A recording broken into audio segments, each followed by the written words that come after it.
Welcome back to Grandpa and the Millennial. So I have found that I look forward to the conversations we have every single week. One, I love talking about leadership and the aspects of leadership and getting different perspectives. But more importantly, we've had over 30 conversations, 40 podcasts now.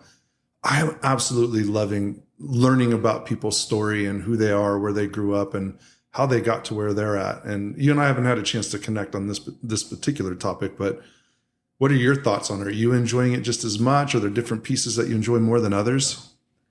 Of course I love it. I think the story is exactly what I wanted behind, just leadership or some of the things that make people successful. That's my favorite part. And I think every single time, it's funny when we walk them through their journey, there are points where we'll ask similar questions and their answers are always different. But sometimes we find a path and we find ourselves down rabbit holes all the time. And so I think that's the good part. It brings out, just the different stories. And I think we've mentioned it multiple times before. We get to a point that's, something comes up that we weren't expecting, maybe it's not leadership on paper, but I think how it's evolved has been my favorite part. Yeah. And we do go down a lot of rabbit holes and giving insight to the listeners. Everybody watches, whether it's a TV show or a movie, and they say, I could act, like put me in front of a camera. And so you think about podcasts, everyone's like, yeah, put me on a podcast. It's no problem. And every single person that we talk to has different reservations or comes in with, different fears or concerns or anxiety, however you want to label it.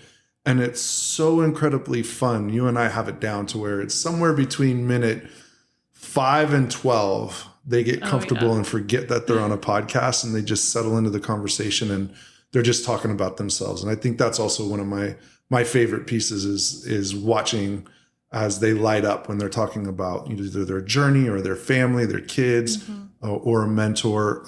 You can really see the connection that they have with their past and where they've gone. So that's been very fulfilling for me as well. Yeah, we settle in too as, I guess we're the ones that are kind of conducting or hosting, the interview. And I think we get lost in the story. And sometimes I forget. I'm like, oh yeah, there's a microphone. And oh yeah, we're, the headphones are on and we're recording. But yeah, it's been fun to watch. We're getting used to it, but every guest takes a second. Yeah. And just thank you again to everybody who's been listening and the feedback. Yeah. We get it from week to week. We get it on the social media. So appreciate everybody. And this is going to be another great conversation. Welcome to Grandpa and the Millennial, the podcast for thought-provoking leadership conversations sparked from real-life leadership journeys. I'm here with Anthony, the Grandpa. I'm Natasha, the Millennial, and our mission is to help you, the professional leader or new entrepreneur, effectively influence, inspire, and develop both yourself and those you lead. On this episode of Grandpa and the Millennial, we're going to speak with Randy Stone. He's the Vice President of Strategy and Operations at Slack.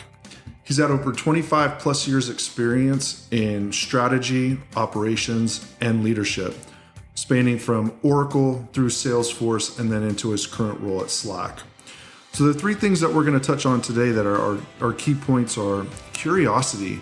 How can you go about your day or go about your career and just be curious and ask questions? And Randy's really going to walk through how that's been an important piece of the puzzle to his success. A very important part of the conversation and center to who Randy is are values. And Randy had us do an exercise, Natasha and I do an exercise before we actually went into the podcast. And then we walked through what values mean to Randy, what they mean to us, and just had an overall great conversation. And then something that I found incredibly fascinating about Randy in the conversation is comfort zones and how he actively looks to be uncomfortable and how that's led to his growth and his development over the years. So sit back, relax, and enjoy this episode of Grandpa and the Millennial. So I grew up in Santa Rosa, California. I'm one of 4 siblings. So I have a younger brother, 2 older sisters. And Santa Rosa at that time, great atmosphere. It was easy to grow up in. It was very family oriented. We would ride our skateboards around in our big wheels, like I said earlier. Yeah. But we were so safe, we just take them down to 7-Eleven. My parents let us go, which I don't know if you can do nowadays, but it's great. What did your parents do for work? What kind would you say were middle class, upper class, economic wise? Probably middle to upper class, I guess. I don't really know where the lines are, but my mom was a school teacher. She wasn't when I was growing up, but then as we started getting to college, she went back to that. That was what she was trained in. And my dad was a stockbroker used to be Dean Witter, and then it turned into Morgan Stanley.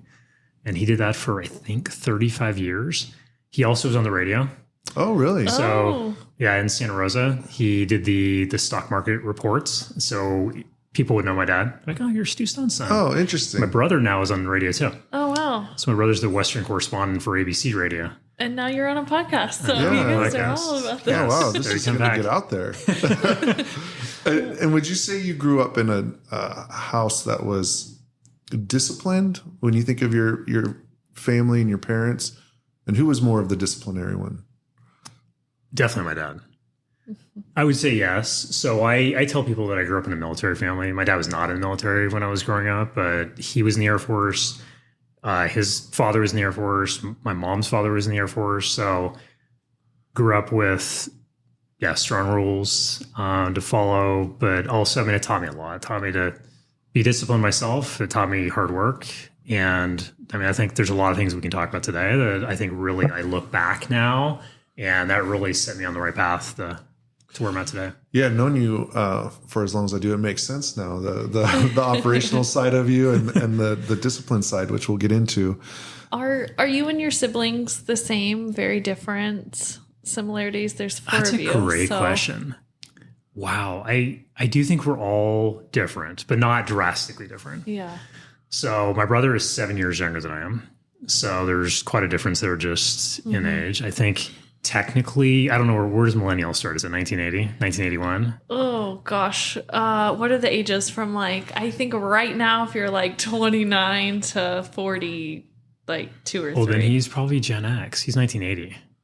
Dang. So So close, though. That was Maybe, close. maybe you're right on the break. Yeah. But I think he's more Gen X than millennial. You start going when they have computers and phones and all that stuff, he's there. But I would say we're pretty similar, and he's way more outgoing than I am. Far more confident kind of growing up than I was as well. And my middle sister, she's pretty quiet. We're similar. We're both very caring, very empathetic.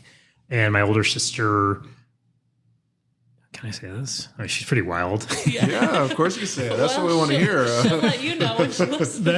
That's right. Hi, Karen. Anyways, no, she was pretty wild, but she had fun, and she's about 2.5 years old. 2.5 years older than I am. I always think it's so interesting when children grow up in the same house atmosphere, and sometimes they just can be just vastly different. So, but it sounds like pretty similar. Yeah. We're under the same rules, but I think we just probably responded to it differently. Right. And I look forward to meeting Karen because Randy's definition of wild might be different than what Karen's was. And I want to see where this line is as we get deeper into the conversation. Yeah. She's calmed down a lot now. She's in her 50s now and all that. But I was in one other thing to add to that is because I was thinking as you were saying that, I have always been a rule follower. Mm-hmm. Do you believe that? Rule follower. I do believe that. Yeah. So my oldest sister probably was not. I was absolutely a rule follower. My younger brother and middle sister were probably in the middle. It's something to be said for that, as we'll dive into it as well. I am not a rule follower. Natasha is a rule follower. Rule follower for sure. So as you were going into high school, what were your activities? Were you a sports guy? Were you math guy? A scholar? Math guy, wow. What would you guess? You're What do you going to think? say IT or tech or anything? That is part of it. Let's see. I'm just curious what he thinks. I definitely would think you were an academic. I was. Yeah. Yeah, so I did not play high school sports. I was into skateboarding, so more of the individual sports. That makes sense for California and the time we grew up. Yeah, it was the 80s. I graduated high school in 92, so it was kind of late 80s, early 90s. I was big into music. My buddies and I, we would install car stereos and car alarms, and we were just into that. That's probably where the tech, you mentioned the IT stuff, where the tech comes out there. But I have been into academics as well, but I was always tinkering with stuff. I was always fixing stuff. Not high school, but junior high, my favorite class was woodshop. And I just loved, and even now today, I have a lot of tools at home. I love building things and the crafty side of it all. But you could ask my parents, when something didn't work, I would be getting the screwdrivers out and taking it apart. Well, hey, we got to throw that fax machine that existed at that time out. And I'm like, let me see if I can fix it. I don't think I ever did, but I was always taking it apart. I was into computers. So really nerdy fun fact is that I went to a computer camp at Stanford. Oh. I was the youngest one there. I was probably 10, 11 years old. I wish I saw the pictures. I was the biggest nerd. I had my pants were like up past my belly button. And I wish I had a picture, because I bet you there's some people in there that have like done some really impressive things in the Silicon Valley. You know? Yeah. That would be a great picture to have. Yeah. I wear my pants like that now, but So what was the dream? Was this like you were passionate about it and very interested, and did you kind of have that thought of you were going to do something with that, or were you thinking about any? Oh, with computers or with music? Well, I guess just in life. So around that age, did you have a dream, a plan? Was it college? Was it, a career somehow? Absolutely college. I knew from the very beginning I was going to go to college. And where I was going to go, I didn't know. I thought I was going to stay in California. I can go into that in a minute. But even though I didn't mention, but I played music too. So I played piano, and I also play guitar. And I didn't think that was going to be my future. I just like doing it more as a hobby. I pretty much thought I'd stay in computers and engineering in the high-tech world. But for some reason, as I got in like junior, senior year, I decided I wanted to do pre-med. I don't know why. I wasn't really into medicine at all, but I'm like, pre-med. And it probably was because I've always appreciated the value of money. That even goes back to, so when I told my mom I was going to be in this podcast, I saw her this past weekend. She goes, you need to talk about when you were 3 years old. I don't imagine doing it at 3. But she said I would go around the neighborhood with a screwdriver and like ask people to pay me 50 cents to take the weeds out of their driveway. I'm like, I don't remember doing that. What I do remember doing is we live right above a golf course, and I would go down and I would hunt around the creek, and there's a lot of golf balls that people shank into the creek. And I would get those golf balls and I would sell them on the 7th tee box and make some money of it. So I knew, hey, doctors make a lot of money. Mm-hmm. I think that's where I made that correlation. Yeah. It's not the direction I went, but that's where I thought I wanted to go at that time. It's incredibly interesting. And I just want to go back a minute. So you're playing the piano and the guitar. Were you ever in a band? For a short period of time, I was in a band. It didn't go well. I think it was because I was such a solo player that trying to play with other musicians, I just didn't grok right away. Now it would be probably different. I think I understand it better back then. But back then I was like, I learned the piano by myself. I learned to play the guitar by myself, and then trying to fit it in with the drum and whatnot. So is it still on the table? Is it possible that you're going to be one of those guys in your 50s that joins a band? That's my retirement plan. That could be kind of cool. Hobby. I've honestly thought about, as a hobby, going back and actually taking lessons of guitar, because guitar was just picked up on my own, where piano I actually did take lessons. And I don't know, probably. So let's go back to your senior year. You're thinking pre-med. What happens? How do you decide what college you're going to go to? What's that path look like to you? Sure. So I started applying to schools in California. Didn't get into all the ones I wanted to get into. Actually, I wanted to go to Stanford. My grandfather was the assistant dean of the School of Education at Stanford, and I'm thinking in my head, there's got to be some connection there, right? Doesn't really matter. But did not get into Stanford. I think part of that was my SAT scores were not great. I did really well in school and got good grades, but just when it came to standardized tests, something just didn't click with me there. But I was applying for schools in California, got into a few of them, and my parents both graduated from Auburn University in Alabama, and I grew up my whole life hearing about Auburn and hearing about the sports stars out of Auburn and whatnot. Never thought about it, but a buddy of mine and now my current wife, Gina, we said, let's get out of California. Let's go do something totally different. And that's not something I would normally do. I'm not usually that, I wouldn't call it impulsive, but I wouldn't normally do that. like, okay, let's go check it out. And we checked it out, and I fell in love with it the first time we went in there. It was, as you would imagine at that time when MTV did a lot of things for spring break and whatnot. But you see schools, all brick buildings, the whole university is oriented around sports. A lot of those Southern schools are. I fell in love with it, and the three of us said, let's go. And so my now wife, Gina, got on the gymnastics team there at Auburn. And right then, as she got on that, we're like, okay, we're going. And we did this. And we drove out there. And were you two together? Were you high school sweethearts? Yeah, We were. so let's take it back. Did you not know that story? I do, but the people listening do not. Okay. So You acted surprised. So this is real talk, right? That's for the pod. So when did you and Gina meet and connect and get together? Sure. So I was 16. She was 17. Wow. It sounds like the beginning of a song. Yeah. And we were on a trip to Europe, actually. Well, actually, I should even go a little further back than that. I didn't know that I met her when I was in 4th grade.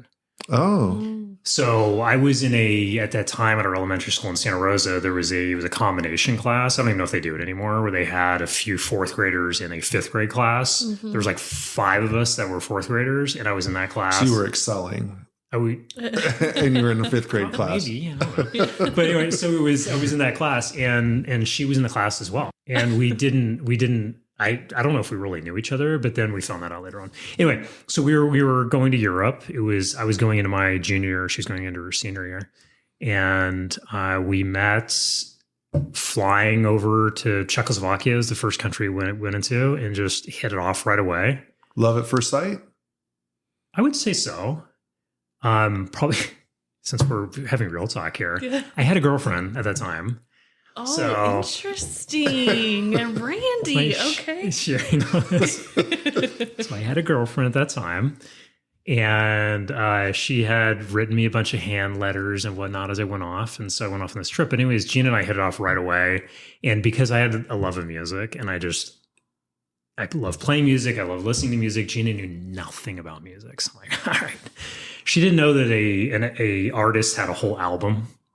She thought they just had songs because she would listen to the radio. Like, no, they have like full albums with a bunch of songs in their categories.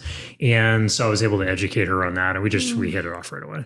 And then after we were in Europe for about 3 weeks, we came back. She went on a family vacation. I was still with this other girl, and realized that wasn't probably the path that I was going to stay on. And we ended up connecting back together and been together ever since. Did you know that before you came back to Europe that you and her were going to be together?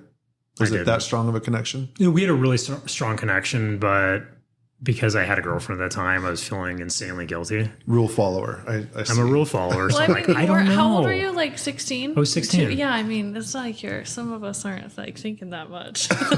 My parents were high school sweethearts too. Oh, wow. Yeah. Interesting. It's a great story. So you guys go off to Auburn, and what are you studying when you go there? Because you originally wanted to do pre-med. So what is your thoughts now? Where's your head at?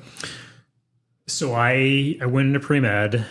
Gina says I was only there for a quarter. I thought because it was in the quarter system. I think it was 2 quarters. Oh, I distinctly remember I was in one of the classes, and they had a plastic surgeon that came in, and there was probably 200, 300 people in this big auditorium classroom.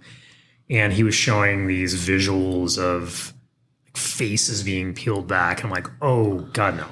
This is not something I'm going to be doing. And I knew that was just the beginning of it all. Wow. So I remember calling my parents going, I don't know if this is for me. I'm like, well, make the decision of what they've always been very, very supportive of me, and do what's your path, what you want to do.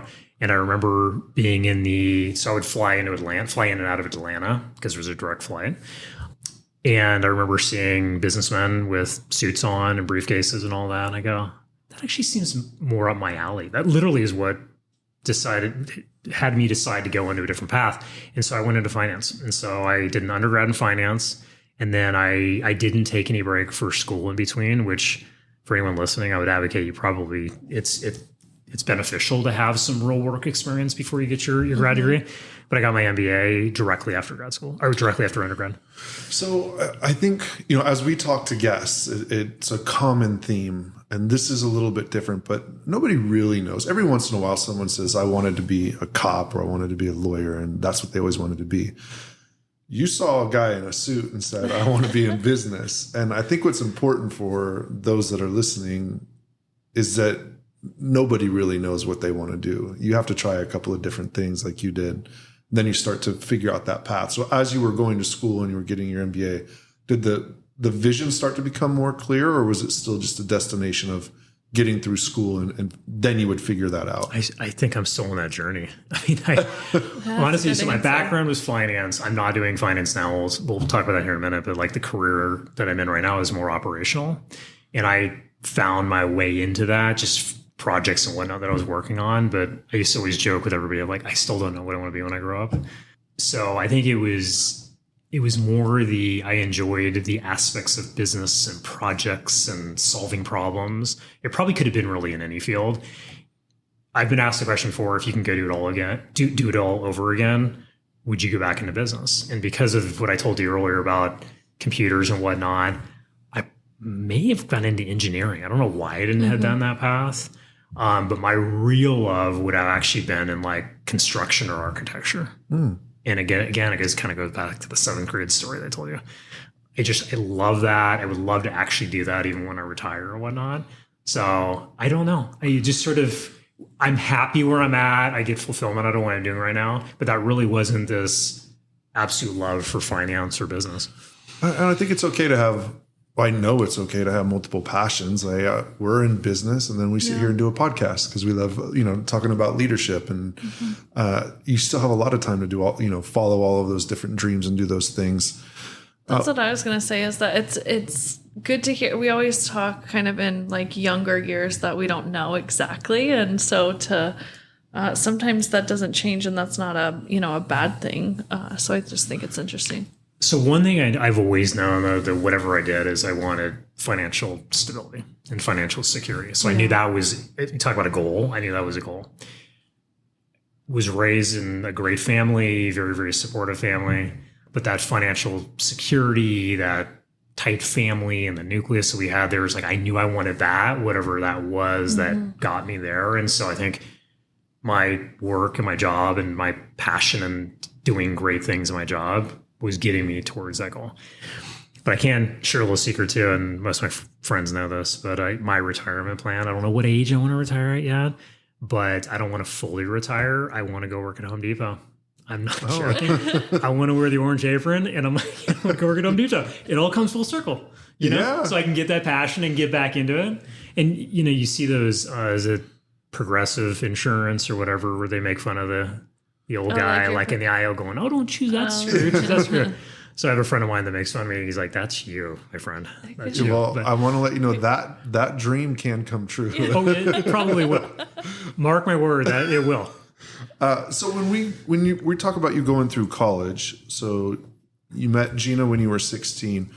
As you're getting your MBA, you're coming out of college. Where's marriage fit into all of this? What age is that happening? It happened pretty quick after college. So I graduated undergrad in 1996, and Gina graduated her undergrad in 97. Everybody kind of scatters after that and goes on upon their lives. So Gina moved in with me.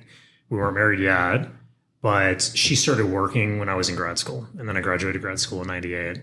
As soon as I graduated grad school, we moved to Atlanta. I started working at Oracle in Atlanta as a solution engineer. So sales and demo, I was more on the technical side of it again, helping sales, which I'm doing today in operations, but sort of behind the curtain. I didn't want to be a seller. I knew I wasn't going to be carrying a bag. So we moved to Atlanta, and during that time we got married. Not in Atlanta, we got married back at home, but it was during that time that we got married. So it was in 98. Okay, and so you come out of college, you go to Oracle, and you're in the and not leveraging your finance degree at the time. Is that fair? I kind of was. So, okay. I mean, you're going to learn with this whole thing. I'm kind of, I don't want to say premeditated, but a lot of this stuff connects together. So when I knew I wanted to work in technology, I just had that passion for it. Oracle at the time was known for their databases, but they also were known for, at that time, they had just started releasing some financial applications. They had ERP, the back office type of HR and financial applications. I'm like, oh, like I've got a finance degree, And in the MBA program, you take a focus. And my focus was on MIS. I don't even know if that major's around anymore, but management information systems. So IT stuff. So I'm like, oh, how do I combine that? How do I combine those two together? And because Oracle had the financial applications, I'm like, oh, I could actually go in as an SE with the sales team and know about finance and know what the customer needs from like a financial lens versus just selling at them. And also I could be the geeky guy on like the technology as well. So that's actually what drove me to specifically pick Oracle at that time. Yeah. So there's this dynamic that is very interesting to me.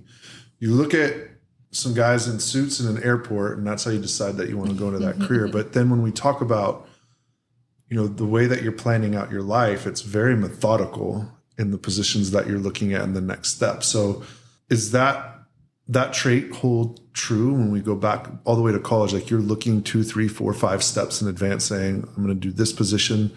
Yes. Well, so this is interesting because I'm not taking this as methodical. You've had so is it methodical in hindsight or at the time you're making these, I don't know. I'm not taking this as methodical. That's what I'm saying. There's a dynamic here. So yes. I think you're both right. I didn't plan out 4 years at a time. So that's where I think you're picking up on that. Mm-hmm. Methodical in a way that I was, maybe it's better to say calculated. Like I was very calculated and thoughtful on what my next step was going to be. I was not a risk taker. Mm-hmm. Again, I said it earlier that I struggle with confidence compared to my brother. That kind of carries a theme throughout my whole career, actually. But I was just like, I wasn't going to be a risk taker. I wasn't going to go too far. So I think it was very thought out in a way that I was calculating what my next step was going to be, but not methodical that I'm like, here's my 10-year plan and I'm going to follow every step of that plan. You weren't just chilling. So to take it, No, I wasn't just hanging out. Whatever comes to me. No. And some guy on a beach told me. No. Just to take it to the way that my mind sees things and processes. If you were to decide that you needed a new TV today, is that TV are you going to buy that TV today, or is this a 3-week research? Gosh. Have you talked to Gina? No. I would love for her to be here to answer that. She would have started laughing right now. It might be more than 3 weeks. Okay. So I am so feeling you right. Like this, you or me, I think. I would never buy it same day. Parked in your driveway is a 2003 Toyota Sequoia that probably took me 2 years to figure out what I was going to buy. I still have that thing because I've had a dream of buying like a Sear BMW. I'll be in an Uber. I'm like, oh, this is a really nice car, and I'll get this hankering for going to look for a new car. So I'm like, yeah, but my car's still pretty nice and doesn't have a ton of mileage on it. And I talk myself out of it. And then I continued in the cars that I've wanted. I've looked online. I've probably gone into the configurator on so many different websites to put a car together, and then I just throw it out at the end. So I'm always thinking and preparing. But yes, the TV, I've got to look at the stats and which one's better than the next one, the consumer reports. Oh, wow. I've gotten a little better as I've gotten older, not doing that as much because you just start realizing like it's good enough. Or maybe technology has advanced so much, there's not a big difference. I don't know. It's incredibly insightful. Just so you know, so we got a TV for the backyard last week. Are you going to ask me to look at it? No. I thought about it on Thursday and Friday. I went and got it at lunch. I just ran down to the Walmart, grabbed a TV, like just different ways of like, I just go and get it. And I'm like, that TV, if it doesn't work out, I'll get another one in 2-3 years. So, but it gives so me stressful. You don't get buyer's remorse or no. It's actually a wonderful TV and not a lot of stress in picking it out. So that gives me a lot of insight into your process and the way that you go about choosing what you're going to do. So you end up at Oracle. When you got to Oracle, that's a big name company. Was that like landing the big job at the time? Did you have that feeling of? For me, it was because I had worked in the younger part of my career. I'd worked at a golf course. I was the range picker picking up golf balls. Mm-hmm. I was mowing the lawns. And then I worked at a deli in Sonoma. If you ever go to Angelo's Deli on Arnold Drive, I used to work at that. It's got a big cow in the roof if you ever see that place. So I had little jobs like that. I had never gotten into a big job. So for me, it was landing a big job. But nobody knew what Oracle was at that time. It sounds crazy now, but I had to always caveat and you're like Oracle, and they're like, and I'd have to explain like what Oracle did, and now it's huge and there's an Oracle arena and stuff like that. So yes, it was big for me, but it wasn't like I was They've got 130, 140,000 employees, I believe now. And I think I was employee like 15,000. It was pretty small at the time. Yeah. You made a comment earlier that you would, I think for, if anyone's listening, you said kind of take a break and get some work experience. So what made you say that? It sounds like you landed a great job out of college. What made you say that? Why would I give that advice? Yeah. So first of all, I'm giving that advice to my son right now. He's also at Auburn University, and he's thinking about doing the exact same thing that I did. I was one of the youngest ones in the classes that I was in. I did great. I did really well in grad school, but I didn't have any real world experience. So I was great at studying and taking tests in the academic and writing papers in the academic side of it, which my contribution to my groups that I always worked in, they team me up, in various things, was I was kind of telling people how to, like, this is what you need to do to study and take the tests. And I was taking notes and sharing my notes and doing all that. But what they were doing for me is what I didn't have. It was, they'd been out in the real world for 5 to 10 years. And I remember specifically this one guy that was really close with, he had worked at Hormel, the company that makes bacon and whatnot, or not makes bacon, but carves bacon, whatever, they sells bacon. And we would be in an operations class or some type of class that had some applicability to the real world. And I would think of an academic answer for it. He's like, that's not how it works. Or I'd be in a marketing class. He's like, no one cares about that. Like, that's straight out of a book. This teacher's been in academia his or her whole life. And so I look back now and go, gosh, if I just had 2, 3, 4, maybe 5 years, I think the application of what I was learning would have been a lot more congruent than just sort of going academic my whole career, whole life until I was like 24 years old. So that's the reason I would say to do it. But like you said, I ended up in a good job and I'm doing fine. I think it's really good advice. I'm a huge fan of both. Like work, like there is things that you learn at school, and I think there's, strengths that come with that, but also at the same time is the real life, experience. So that's why when you said it, I was like, oh, that's probably why, which I thought was great. Yeah. And I think this is an opportunity just in talking in this area, and we'll come back to where you were at in your career. But when you think about hiring managers today, the leaders, and they're looking at stacks of resumes, and you have someone who's had 20 years experience, 25 experience in that field without a degree, and you have maybe someone with limited experience with a degree. How much are you weighing each of those? And it's being driven by the statement that you made of, the academia versus the experience. I'm curious because if you've listened to the podcast, we've had both sides, those that had degrees, not had degrees, and differing opinions. I think my opinions changed over the years.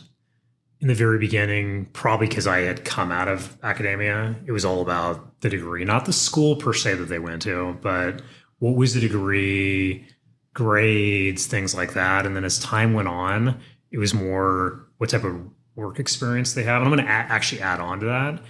I would look at tenure and work experience still. Like if someone was going 6 months in a job and then a year in a job and then pop, I honestly would have probably pushed that resume to the side.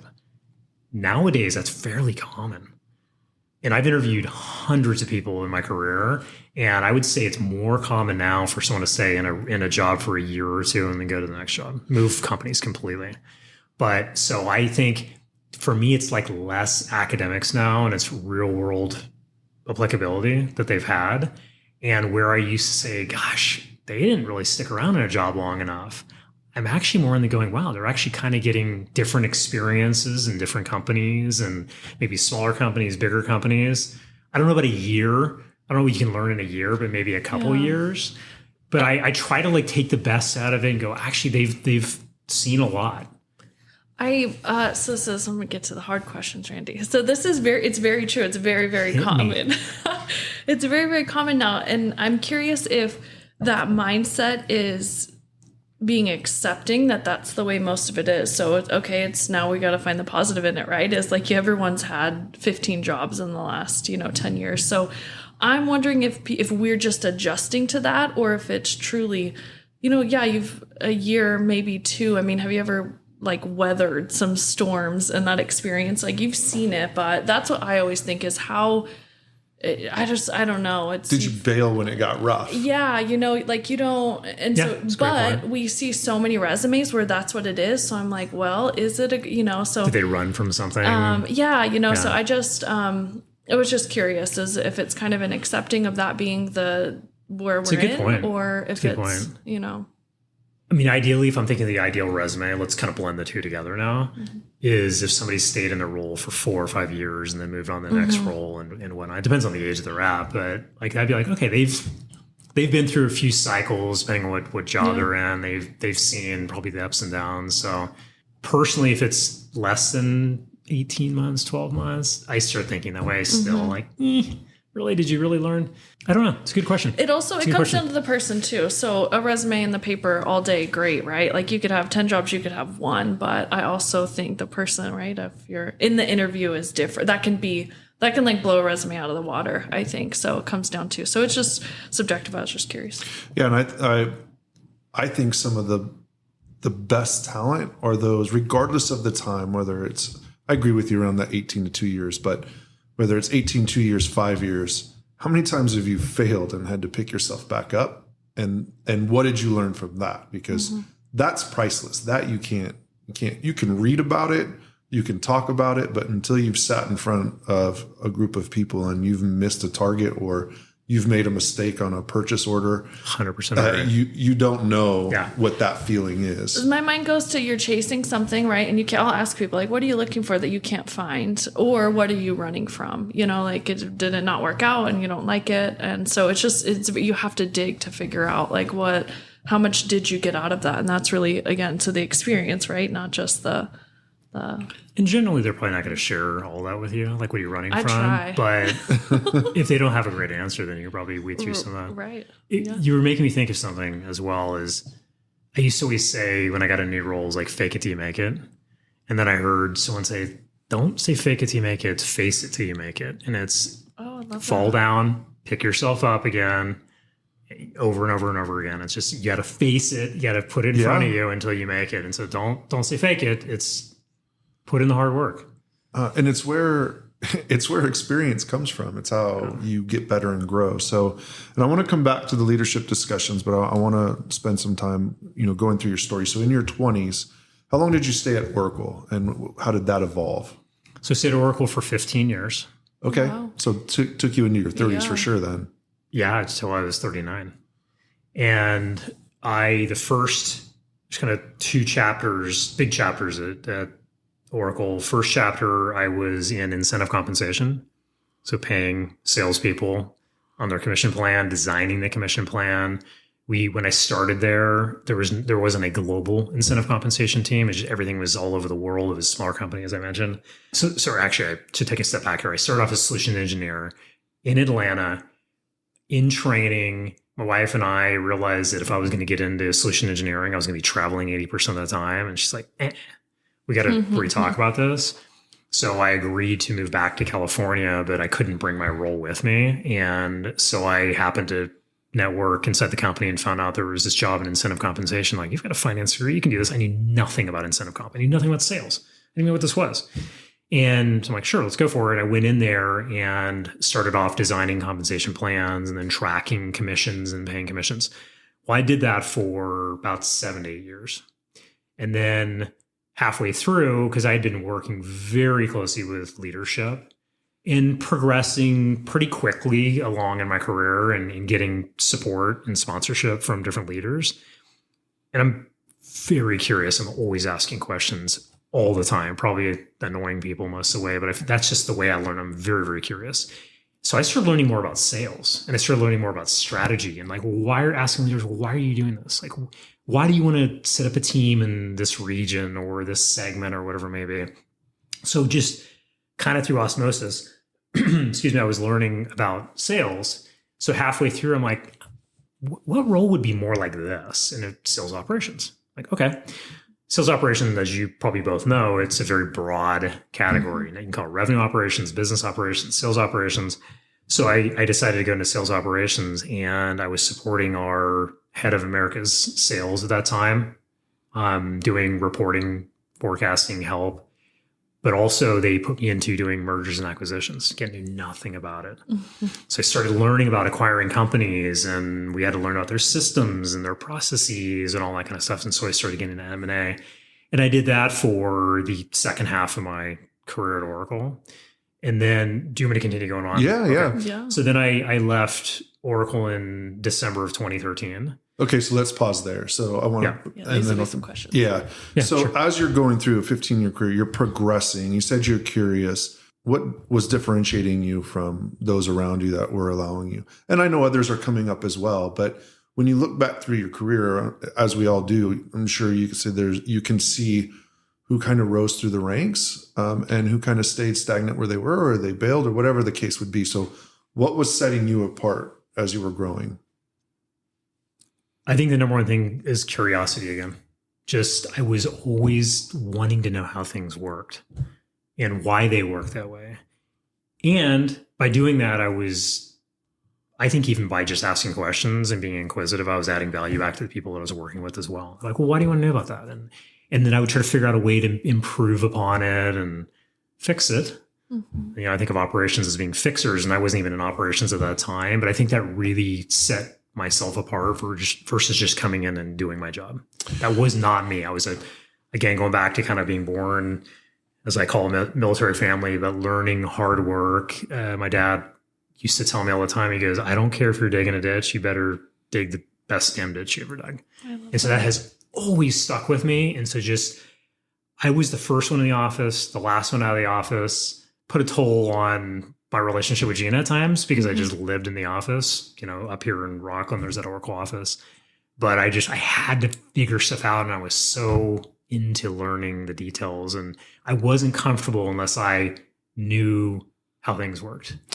And so does that make sense? It does. And so the hardest worker in the room, if I'm summarizing, I'm curious, you're learning it all. And there's other people like that for 15 years. And I don't want to spend a lot of time on this, but there's a lot of politics that go involved in a corporation your size. So was it something that you were aware of? How did you fit into that? Or what advice would you have to somebody coming up in the political arena and how to manage and navigate that? There's definitely politics, but I do think some of it is personality and how you interact with people around you. Are you just a good person? Do people like to work with you? Some of it is luck. It was timing, where I landed and the individuals that I was supporting. But I had an unbelievable mentor the second part of my career there that guided me and helped me and believed in me. And again, going back to the confidence thing, I really struggled with confidence. And now you can call it imposter syndrome, which I didn't even know that terminology at that time. Mm-hmm. And he said, what are you talking about? Like, you're amazing at this. And would just keep bolstering me up. He was the one that was promoting me as well, like through some of my career. But so I had that support system there. I think some of it, like I said, was just timing of being in the right place at the right time. But I feel like I'm a nice person. I feel like I'm easy to get along with. I mean, people generally like working with me. So I think that's a part of it too. Yeah. I wasn't a jerk. People, because I knew other people that were around me that were in the same team that people just did not like working with, especially when you're in incentive compensation and everybody that's calling in is saying how they're not getting paid correctly. And didn't you check this and check that? And, I've got a mortgage to pay. And people don't usually call and say, thank you for paying me correctly. You're a good guy and I appreciate you paying me correctly. You don't get a lot of those. So it was more around just empathizing with them and understanding the situation they're in and trying to do the best we can. It just worked. Yeah. I don't know. I don't know the secret sauce, honestly. Yeah. Just be a good person. Being a good person is great advice. And we've all, been in that situation where it's difficult to work with people. And to be quite honest, I've been that person in my, from time to time when I look in the mirror, I'm like, oh, you can't be that guy right now. Like that's not what people want to work around. You have to sometimes take control and change that. You mentioned your mentor, he or she? He. He's since passed away, but yeah, he was he. And did he know what he meant to you? Did you have a chance to tell him and have that conversation? Oh, I think he did. He was actually a mentor to a lot of people. Just an amazing, amazing connector with people. And there's little tidbits that I'll share with you as we go through this, just things that I still remember that he told me, like little phrases and little things that he told me. But I think he did. I think he had a close group of people that he would mentor and always took care of us. And I think he knew.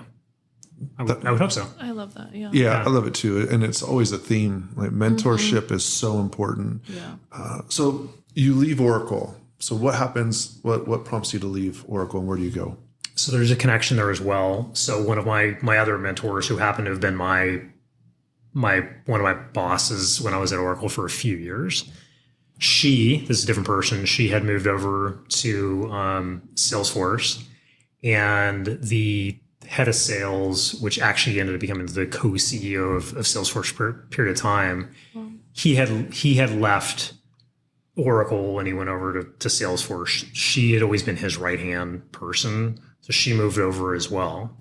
I stayed at Oracle. When those two individuals had left, they blew up the team that we were working on, and I got stuck out with a different group, and I wasn't fitting in. I wasn't connecting. Their style was so different from the style that I was used to working with. Yeah, so I had a really, really bad day one day, and I walked out to my car during lunch and sat in there and texted her, drove from the Rockland Oracle office down to Safeway to get a sandwich. And within that time, she's like, call me. It's like, oh, all right, let's do this.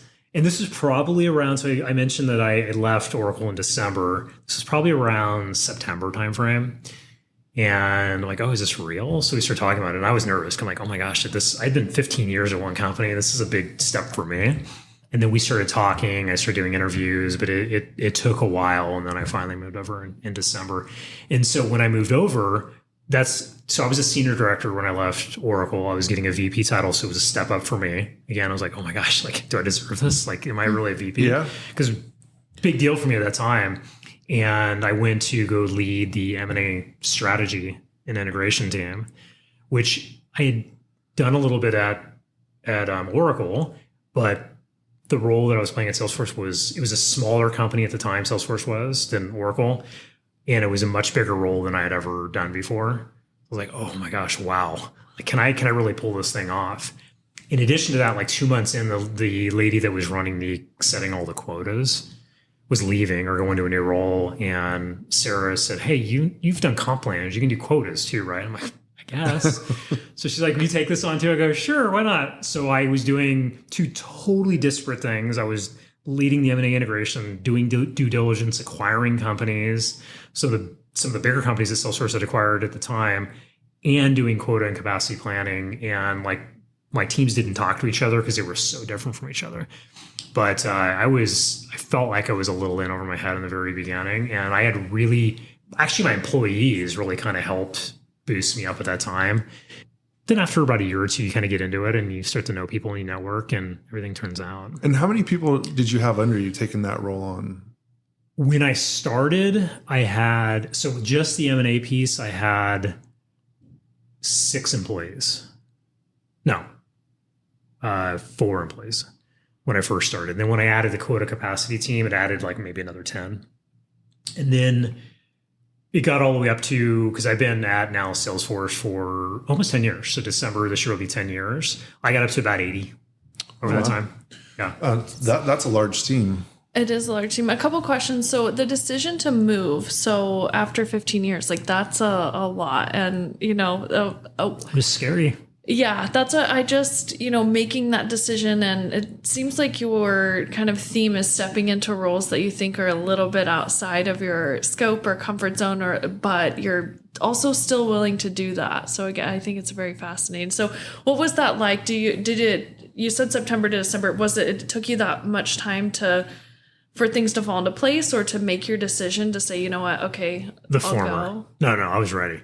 Yeah. It was the former. They had to get the paperwork together. They had to kind of figure out what my role was going to be and where I was going to land. And I mean, at that time, Sarah was still under a non-compete. Oh yeah. So she's like, I can't technically do this. And so I actually ended up working for a different guy for a period of time. And then it all came back together later on. But it was getting some of the paperwork together. But I want to go back to the point you made. I had to learn, probably starting in college. Again, this goes back to sort of the confidence thing again, is learning to lean into discomfort. I hate it. Most people want to be comfortable, right? But leaning into discomfort, just something about conquering that. I've always, not always, but like I said, it probably started around college. I forced myself into doing it. I hated public speaking. I mean, oh my gosh. Like, I'd almost have to take medication to like be able to do a public presentation. I absolutely hated it. And so when I went into grad school, I did this. I got a job in, it was called cooperative education. I don't know if they do it out here in California, which where one quarter you go work for a company and then you come back to school for the next quarter and then you go work for a company and then you go back and forth, back and forth, back and forth.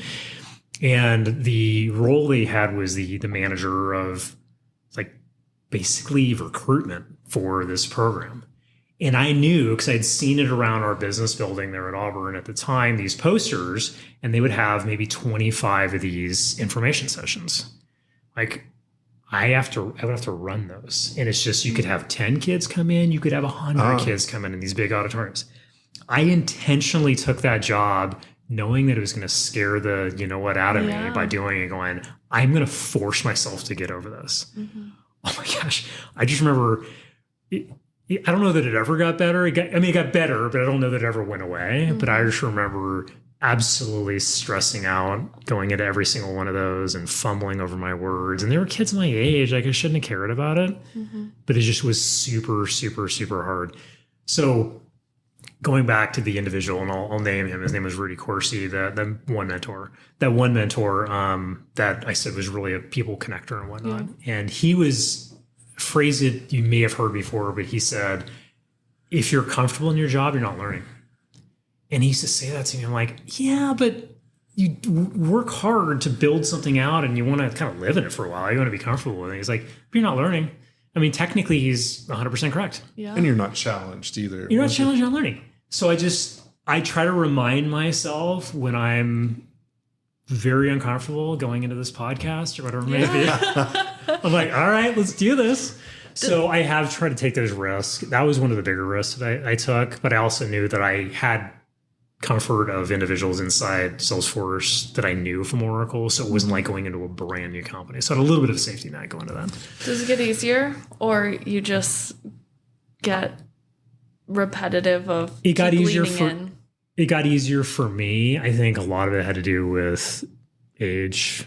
You know, a lot of it has to do with just experience. Yeah, you start to realize it's not as bad as you think. It's not as bad as you think. It took me a while to get him to commit to this podcast, just so you know, a couple months. I play hard to get. So it has taken a while. What, 6 months now? It's taken a while. I was patient. I'm like, hey, my role's changing at work. I can't do this. And then when I told him one day, he goes, how's your job? I'm like, oh, it's doing great. He's like, all right, Tuesday? Yeah. Like, oh, wait. Operations sales. I closed them. It took a while.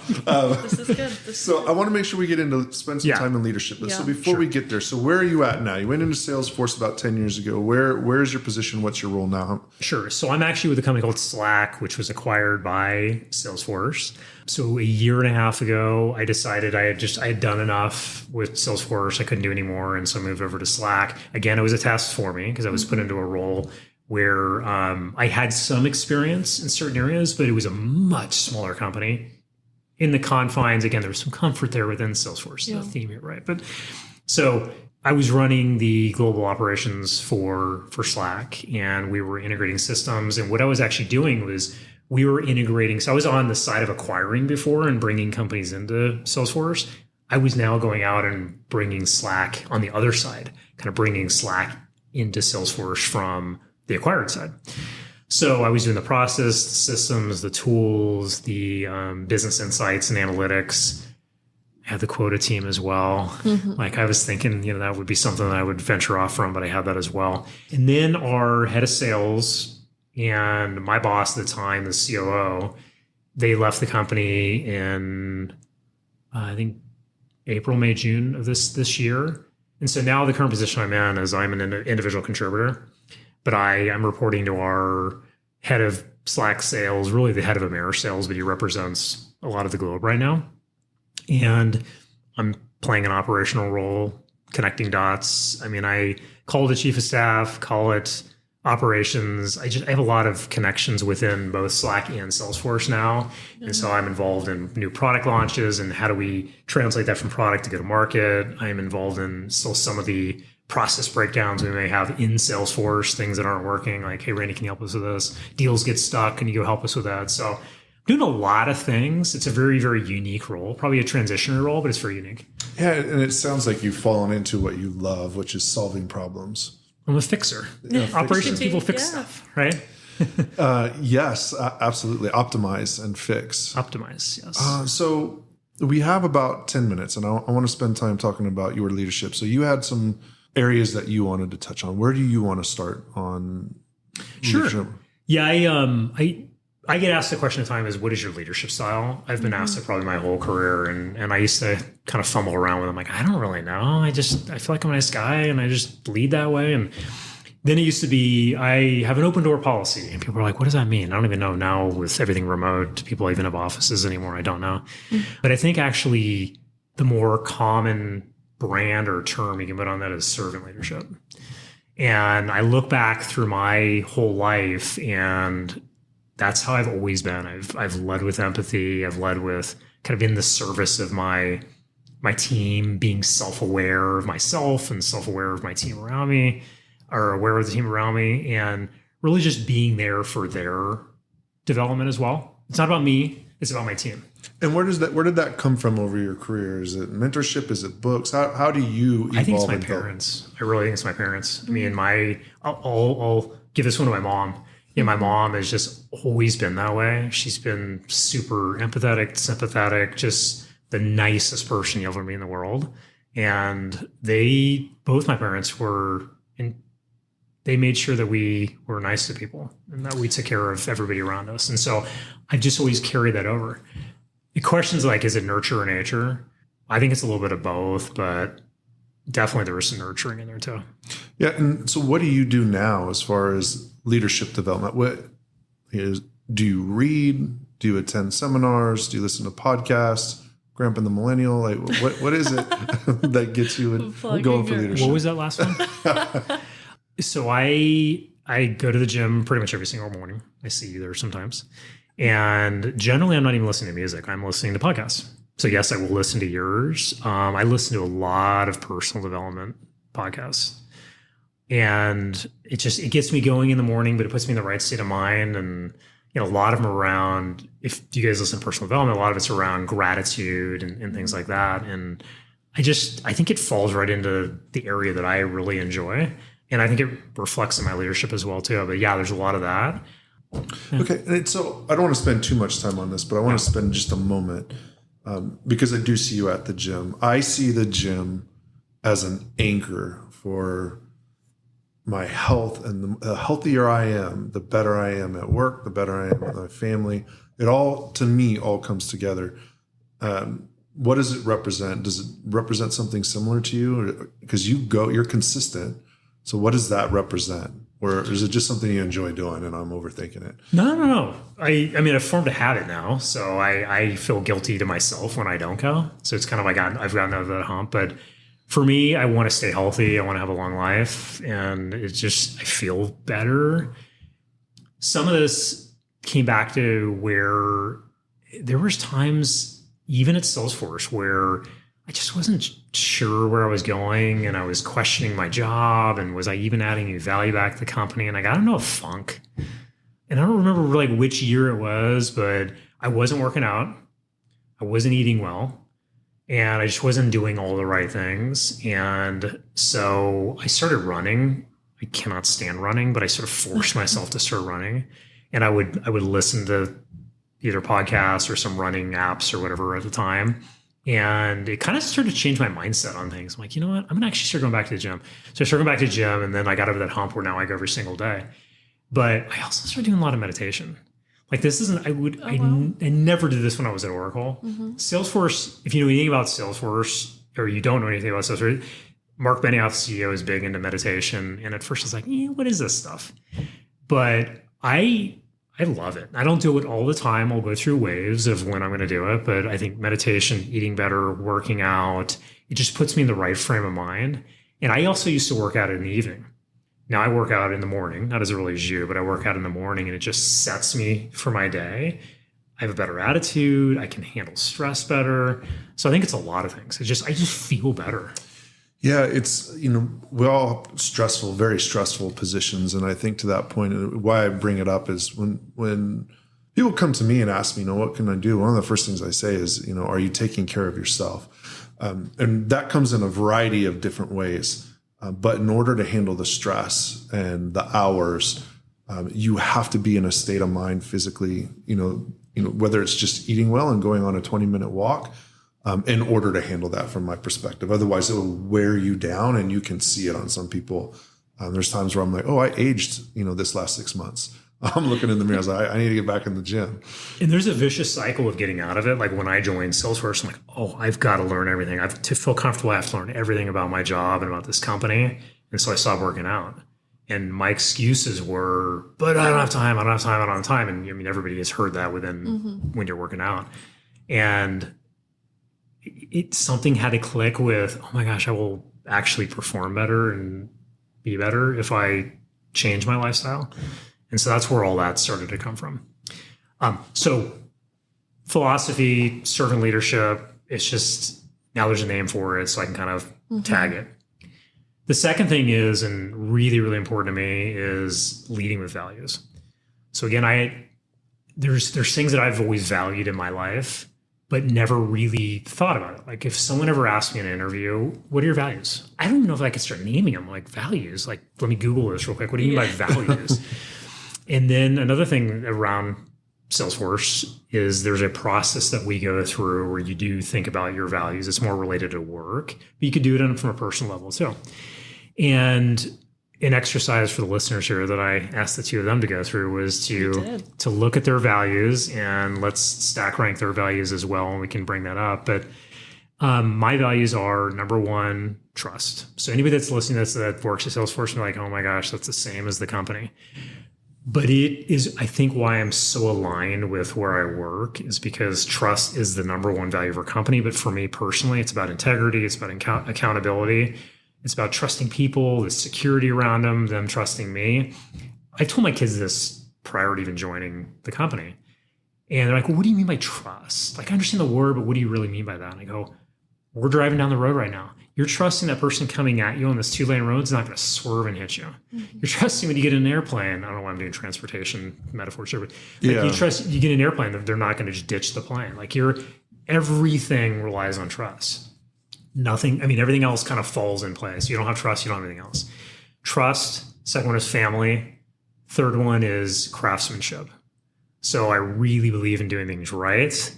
I've learned earlier in my career, I probably overdid my PowerPoint presentations where it didn't really matter as much, but I cared about every color and dot and everything. Just, I wanted it to be perfect. And a little comparison to that. Have you listened to the biography of Steve Jobs? I have not yet, no. Oh, gosh. Oh, maybe. It's been a while. There was one thing that resonated that he talked about, and I think Steve ended up doing it as well too, was they talked about his dad, who was a cabinet maker, would finish the backsides of the cabinet and the backsides of drawers. He's like, why do you do this? This is crazy. No one's going to ever see this stuff. And he's like, but I know it's there. Like, I know how it's going to be. I'm like, oh my gosh, like that's something I would do. So it's just the craftsmanship of your work and your output and your deliverable is something that I always care about. Now, when you get super busy, sometimes you have to make a trade-off, but that's one of my values. And the fourth one is curiosity. Which curiosity we talked about, but I think that leads into growth as well. The more I'm curious, the more I'm learning, the more I'm growing as well. And then the last one was empathy. Just really, truly, emotionally understanding people and put yourself in their shoes. And again, that empathy, I think, kind of goes back to my mom and just the golden rule. And that's what guides me. If things start to break down, that's where things start to feel wrong in your head going, something's not right here. It's because it's violating one of those things there. No, it's great. It's also a roadmap to Randy. It's a good exercise. So Randy had us do this before, and it's interesting. Even now, as I look at my 5, I'm like, maybe I could have some other ones in there. There's a lot of cards for the listeners. Like, it's hard to pick. There's probably 50, 60 cards in there. Yeah, so it's good to question yourself. And sorry, I didn't mean to cut you off. And explain what we did is there were probably 50, 60 cards that had a name of a value on the card and a definition. And I asked them to each take them and boil it down to 10, and then take those 10 and boil it down to 5, and then take those 5, and then you stack rank the 5. Number 1 being your number 1 down to your 5th. And so, Anthony, what were yours? And how long did it take you to get there? I was really, really quick, and mine was competition. Does that resonate with you, like at work? Does he just kind of quick decisions, yeah, right? and this is the differences in us. He buys the TV, he picks his list in 5 seconds, where I have to take 3 days and think about it. So competition, adventure, passion, determination, and commitment. So Was it good? what were your Natasha's? My 5 were ambition, passion, compassion, impact, and accomplishment. So yeah, it was a great exercise. It was an insight into just you as a leader, Randy. You know, we're coming to do a podcast and, you know, just mentoring or giving back. So very much appreciated. We geek out on that stuff. And I'm going to be sensitive to time. We're already over an hour. So we're going to ask you probably 2 questions or staple questions. I'll let Natasha go first. My favorite staple question is for the 30-year-olds that are out there. So if you could talk to your 30-year-old self, knowing what you know now, being the person that you are now, if you could give yourself one piece of advice, what would it be? This is easy. Love that. Don't take yourself so seriously. That's a great You're one. speaking to me. Yeah, no, it's just like remind yourself, like, oh my gosh, like just lighten up. Like some of this stuff doesn't matter. You know, there's like phrases like it's good enough for government work or whatever it may be. It's just like I go back to that craftsmanship, and I was like, oh, every little period and color and everything on a PowerPoint presentation. I'm like, you want to do a good job, but like just lighten up. It's not that big a deal. How long did it take you to be able to give that advice? Would you say? Like you're like, just last week I started to. Yeah, a couple hours ago before I came over here. So I'm 49 now. I would say probably early 40s. And I don't know what the switch was. I really don't. It's just you kind of hit a place where you're going, some of this doesn't matter. You got a ways to go, Natasha. I like that though. No, if you can get there sooner, then awesome. think If you can get there sooner. No, I think it's going to take me some time. But yes, this is good. Give me a call. That was sometime. good. Yeah. We'll talk through it. Yeah, I'm a good listener. All right, I'm going to ask my question for you, Randy. So if you could talk to one person, could be 1,000 years ago they lived, alive or dead, one conversation, who would it be and why? I've heard this question asked before, and I always struggle with it. I think the first person that comes to my mind is my grandfather. So my mom's father, the one that I mentioned that worked at Stanford, just incredibly bright, just funny, easy to talk to. Didn't care if you were young generation, old generation, like everybody loved him. Just find out how he's been doing over the last however many years. He passed away, gosh, I don't even know the year. But there's a lot of stuff now as I've gotten older that I'd like to go back and ask him. You know, when you're younger, you kind of just a kid and listen to grandpa talk. Yeah. But now going back going, oh my gosh, there's so much stuff in business and life and whatnot that I could have asked him. And a lot you'd be able to tell them of everything that you've accomplished over the years. Yeah. Yeah. So that's why I love the podcast, because like if your kids listen later, you know, you just Ask don't questions always now. have and usually when you figure that out, most of the time it's, you know, too late or you have a short amount of time, you know. Well, Randy, I appreciate you coming over to the house. For those who don't know, we started at a different studio, which was Randy's house. Had a little technical difficulty. So this has taken us a few hours today and a few months to get you on the podcast. But I appreciate it. Incredible story. I appreciate you guys. Thank you. Worth it. Before we go, though, I do, it might have been a minute, but I think we can ask the inspiration question. So we asked our guests sometimes, you know, someone, or something, I guess, that inspires them. Yeah. So I'm curious if I asked you what inspires you right now? Yeah, I would be remiss if I didn't say my wife. You know, she has been with me for a long time now. Like I said, I was 16. I'm 49 now. And has been super patient. So long hours at work, stressed out, not kind of loving certain parts of my job. And, you know, she's always been there for me, always supportive. So it's Gina. Incredible. I love that. The support. Yeah, Gina's incredible. Awesome. Awesome. Well, yeah. Thank you again, Thank Randy. you. I appreciate it. Yeah, thank you so much for being here. There's so many good takeaways. I think you and I could be very good friends. So we'll chat more. Keep it up. Thank you so much. Awesome. I will close this out. Gramps Millennial and Randy out.